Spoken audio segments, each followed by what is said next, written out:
വേവുകോളം കാത്തിരുന്നാൽ ആറുകോളം കാക്കാൻ ബുദ്ധിമുട്ടില്ലല്ലോ. അപ്പോൾ ഏതായാലും തീരുമാനം വരട്ടെ. അത് ഇന്നലെയാണല്ലോ ഹൈക്കമാൻഡ് വിളിച്ചത്. പിന്നെ എങ്ങനെ, അതല്ലാതെ പിന്നെ എങ്ങനെ ഒരുമിച്ചിരിക്കും? അതിപ്പോൾ അവരോട് ചോദിക്കേണ്ട ചോദ്യമല്ലേ. ഇത് ഹൈക്കമാൻഡ് വിളിക്കുമ്പോൾ ഹൈക്കമാൻഡിൻ്റെ മുമ്പിൽ പോകും, കാര്യങ്ങൾ അവതരിപ്പിക്കും, അതിനുശേഷം ഹൈക്കമാൻഡ് തീരുമാനം എടുക്കും. ഇതൊക്കെ ഒരു പാർട്ടി പ്രൊസീജിയറല്ലേ. അത് ഇന്ന രീതിയിൽ ചെയ്യണം നമുക്ക് ആജ്ഞാപിക്കാൻ പറ്റും. പാർട്ടിക്ക് പാർട്ടിയുടേതായിട്ടുള്ള വഴികളുണ്ട്, ആ വഴിയിലൂടെ കാര്യങ്ങൾ പോകും. അതനുസരിച്ച് തന്നെയാണ് ഇന്നലെ ചർച്ച നടന്നതും തീരുമാനം ഹൈക്കമാൻഡിൽ നിന്ന് ഉണ്ടാകാൻ പോകുന്നത്. 2011 അവസ്ഥയിൽ നിന്നൊരു മാറ്റം വരികയല്ലേ.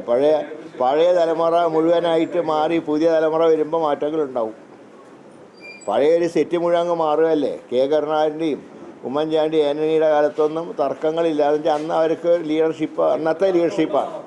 ഇപ്പോൾ പുതിയ ആൾക്കാർ വന്നു. പുതിയ ആൾക്കാർ വരുമ്പോൾ ചില അഭിപ്രായ വ്യത്യാസങ്ങളും തർക്കങ്ങളും ഉണ്ടാവും. അതൊക്കെ പരിഹരിക്കാനുള്ള മാർഗങ്ങൾ കോൺഗ്രസ്സിലുണ്ട്. അതിനാണ് കോൺഗ്രസ് ഹൈക്കമാൻഡ് തീരുമാനമെടുക്കും. നേരത്തെ വല്ലതും പറഞ്ഞു കാണും. ഇപ്പോൾ ഏതായാലും 24 മണിക്കൂറിനുള്ളിൽ വന്നിട്ടില്ല. ഇനി ചിലപ്പോൾ 48 മണിക്കൂറിനുള്ളിൽ സംഭവിക്കാൻ സാധ്യത.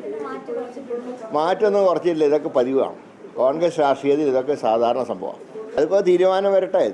തീരുമാനം എന്ത് വന്നാലും അത് ഞാൻ അംഗീകരിക്കുമെന്ന് പറഞ്ഞാൽ അത് ഒരു കോൺഗ്രസ്സുകാരൻ്റെ ചുമതലയാണ്. അല്ല, എൻ്റെ അഭിപ്രായം ഞാൻ പറഞ്ഞു കഴിഞ്ഞല്ലോ. വീണ്ടും തേടിയാൽ എൻ്റെ അഭിപ്രായത്തിനൊന്നു തന്നെയുള്ളൂ. എനിക്ക് അതേ അഭിപ്രായം തന്നെയാണ്.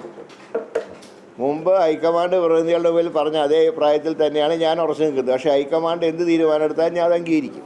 ഏതായാലും തീരുമാനം വന്നില്ലല്ലോ. തീരുമാനം വരട്ടെ. വരുന്നവരെ